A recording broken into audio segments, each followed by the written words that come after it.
4 महीना हो जाएगा तो बताइएगा ने क्या करना है। नहाना है भाई।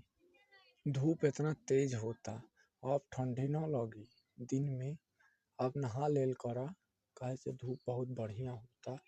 प्रभु के कुछ कृपा बा कि जे दिन में धूप कर दे तारे आ रात में एसी फेल बा। इतना तेज हवा चलावा तारे, आ जब हवा चलाता तो माँ कसम बतावा तानी कि एकदम देहिया में बर्फ जम जाता। आ दिना में जब घाम रहेला ना तब बड़ा मजा आवेला। आ हम जब सतियार रहेनी ना गांव पे, तब कुछ करी नी ना, बस खाली 10 गो लड़कन लेके आ दिन भर कंचा खेलेनी। कंचा मतलब समझा तनी रउआ लोग, गोली खेलेनी गोली।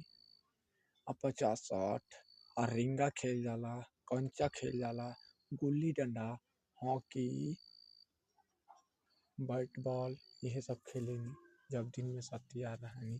त रउआ लोगों के खेले के होखा तो चैनल को सब्सक्राइब